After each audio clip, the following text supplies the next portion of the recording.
Wow, happy Monday. Hopefully everyone's having a good Monday. Hopefully everyone had a good weekend. Started my weekend by going to McCoy's, buying some metal roofing for my shed. Haven't put it up yet, but it's out there at the property, ready, minus 8 sheets. I need to go find a way to get 8 sheets of metal. That being said, we're going to be talking about the U.S. debt. We may actually default. This is going to be a once in a lifetime event where United States is not able to meet its obligations. And I don't know what that means, to be honest. We'll go because it seems like Joe Biden wants to raise the debt ceiling with no strings attached. We just want to spend like a drunken sailor at a whorehouse. But we need to address that. Other times that we raised the debt ceiling, at least there was negotiation and bills that claim that they're going to save money down the road, which never happens. They're not even doing it this time. They're just saying, nah, just raise the debt ceiling. Just do it. We're just going to do it anyways. Might as well just do it. But of course, the Wall Street Journal schools Biden on 14th Amendment over debt ceiling. He may be confused.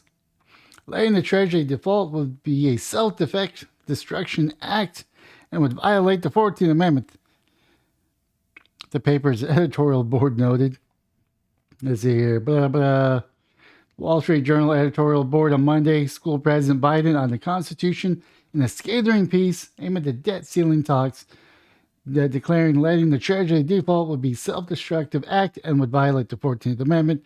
The debt talks are stalled as President Biden again threatens to invoke the Constitution 14th Amendment to pay interest on Americans' debt without Congress raising the debt ceiling. See, here's the issue. At least the issue the way I see it. If a company ran their business like the United States government did, they'll be out of business within maybe 2 to 3 years. 5 years, depending on how much money they had in reserves. We're pretty much living on paycheck. Well, actually, we're not even living off of paychecks. We're living off of credit card debt, and we're just transferring that debt into new debt, changing the terms every time. So we're just paying off interest with a credit card. That's like having 4 or 5 credit cards and only paying the interest on them. You don't touch the principal. So, of course, we'll never pay off our debt. Now, I know that we can't pay it off 100%, but at least we could pay it off to where it's not $32 trillion in the hole. Let's see here. Debt stalled. Let's see here. The truth is the Treasury has more than ample revenue coming in each month to avoid default on the debt. And as Mr. Biden doesn't need to distort the meaning of the 14th Amendment to do it, Wall Street Journal editorial board wrote. The Wall Street Journal noted in recent remarks Biden made at the G7 meeting in Japan, the president declared, I think we have the authority.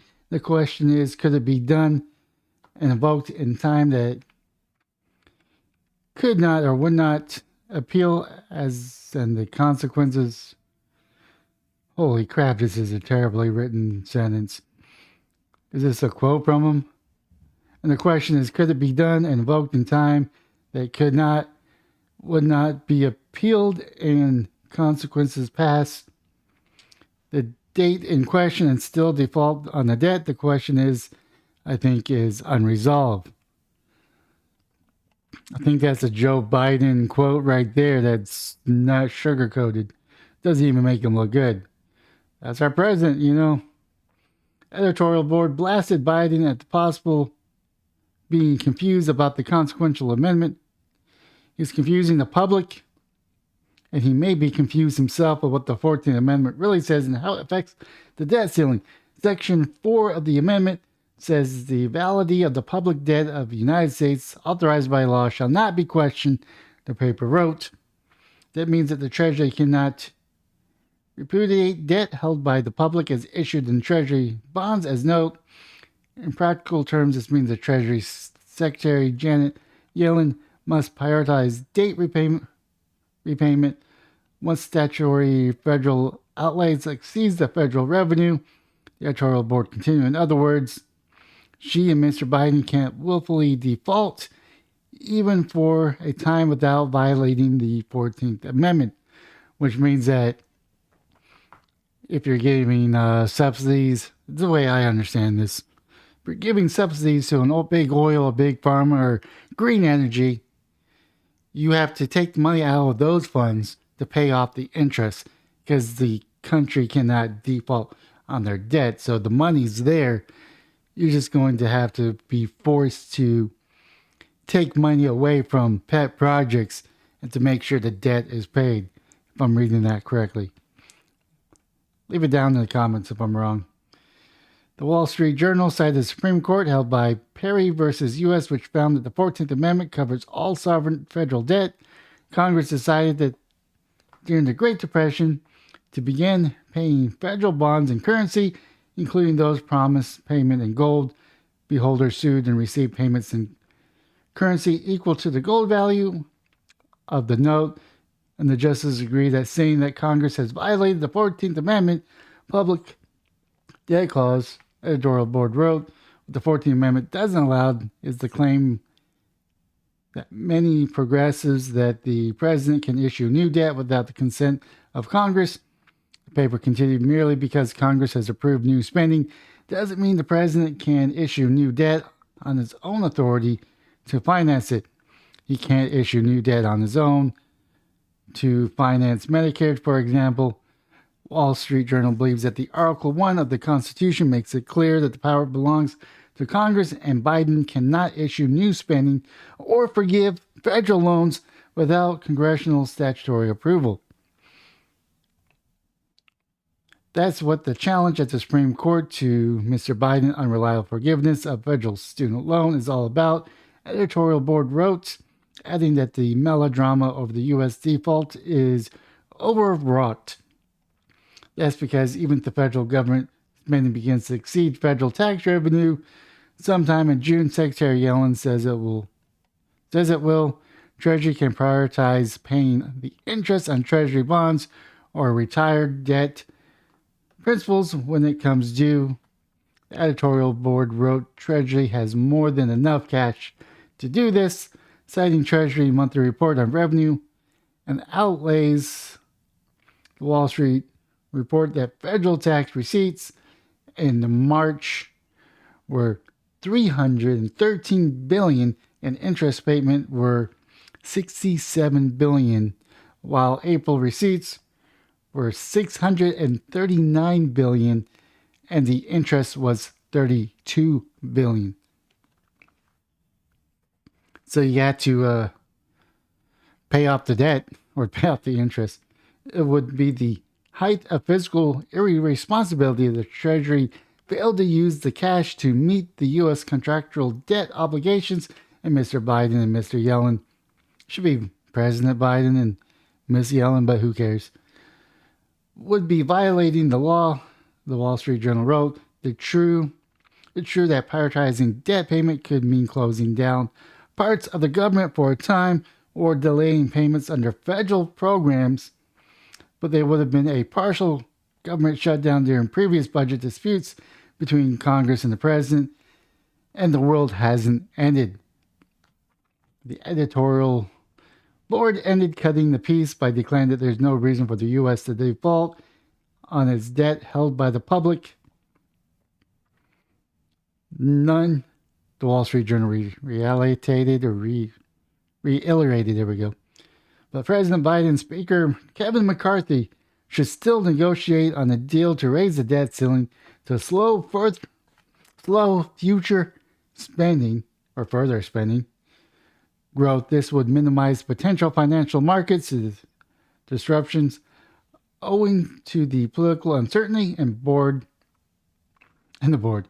The credit rating agency might also overreact and needlessly downgrade the U.S. debt by letting the Treasury default would be a self-destructive act that would violate the 14th Amendment. Let's see here. Oh, you mean it would prioritize spending? What a novel idea, kind of like what I do every month.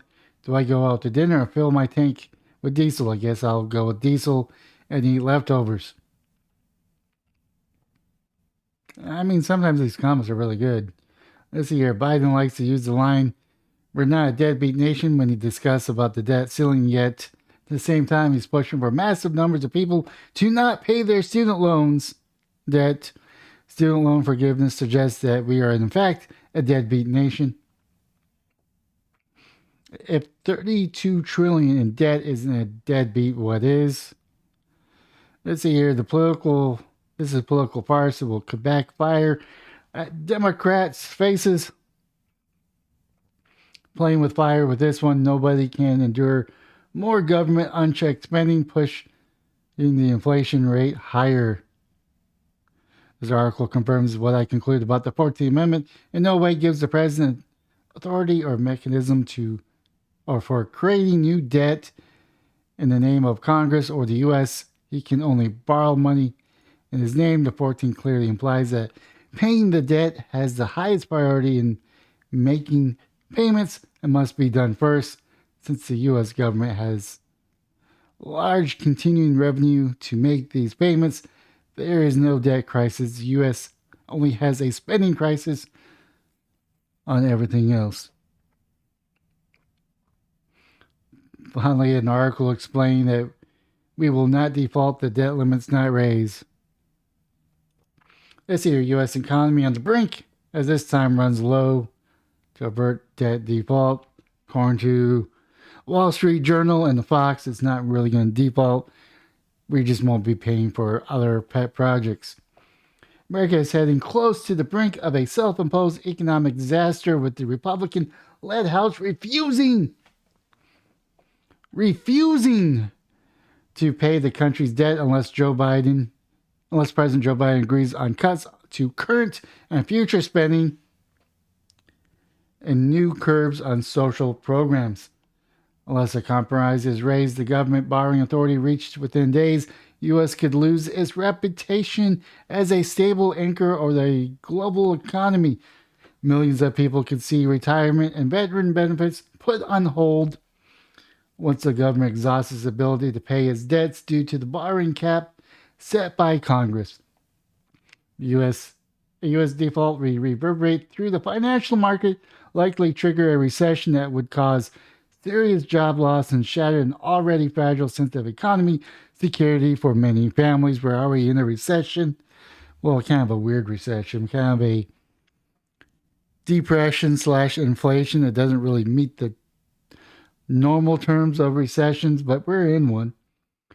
Pressures on the media is immense, since Treasury Secretary Janet Yellen has warned that the government will be unable to meet its obligations unless Congress raises the debt ceiling by June 1st, but serious damage could occur before then, because the mere suggestion of the crisis cannot be solved and could then panic through financial markets and damage the confidence of the U.S. credit worthiness.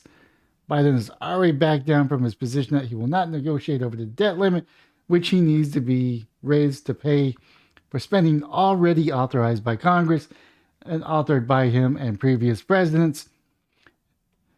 His official says it will be irresponsible for the GOP to hold the country hostage in such a critical issue. Republicans, however, said the government spending too much money and see the threat of financial calamity as their premier leverage against Biden. Can I take a word and say calamity is an interesting word? It seems like it's going to be calm, but it's not. It's really turbulence, destructive. Like tornadoes are calamity. Hurricanes are calamity. Yeah, hurricanes and earthquakes, volcanoes. Let's see, that's really a freaking long article. It's not really worth watching or reading anymore. Pretty much, it's all political. Let's see, your debt ceiling negotiation continues as default deadline looms. See, what's this update? Federal Reserve chair addresses center-left Democrats on Tuesday on the debt ceiling. Let's see here. Jerome Powell plans to speak to new Democrat coalition members. Launch on Tuesday, as a person familiar with the matter told CNN. The meeting, first reported by Axios, came as leaders in Washington scrambled to reach a deal to raise the debt ceiling as the Fed deliberate pausing interest rate hikes during his 12:30 p.m. Eastern meeting coalition with the House. Powell is expected to discuss the debt ceiling as well as high inflation and raising interest rates, the source said. Chaired by the rep in Custer, the new Democrat coalition described itself as a group of nearly 100 House Democrats who are committed to pro-economic growth, pro-innovation, and fiscally responsible policies. Well, we'll see what comes of that. The chair of the key GOP House caucus says he is not confident members would back any McCarthy deal with the White House. Let's hear Rep. Kevin Hern, who chairs the Republican Study Committee, one of the largest policy caucus in the House conference, would not say if members will support any deal that Speaker Kevin McCarthy cuts with the White House. When you say any deal, no, I'm not confident of that. I think when you look at the makeup of the RSC and the RSC, from the Freedom Caucus to the problem solvers and everybody else in between, it's not ideological, solid body of votes. And so what we do is we communicate, educate, talk about what it is. Members were all lockstep fully when we did the original debt deal a month ago. So if they could agree to that, I don't know. So it looks like the debt crisis, which is more of a spending issue, debt, is going to be resolved. It's going to be resolved at the 12th hour. There's going to be a 12th hour Hail Mary, and the federal government's going to get together and solve this at the very last minute, just like they did every other time. At worst, there's going to be 2 or 3 days, maybe up to a week to 2 weeks of a government shutdown and a pause of government spending to programs like Medicare, Medicaid, and all the others. They could choose not to pay the military for a couple of weeks as they are paying off the debt interest until they could come up with raising the debt ceiling. So they got things that they got to do, and there's things that they can do without raising the debt ceiling. The question is, are they going to? Are we going to see a shutdown? Are we going to see a political mud fight like we've never seen before? Or are they going to get it at the 11th? Actually, I said 12th hour, but are we going to see a 11th hour Hail Mary to solve this issue? That being said, that is my video for today.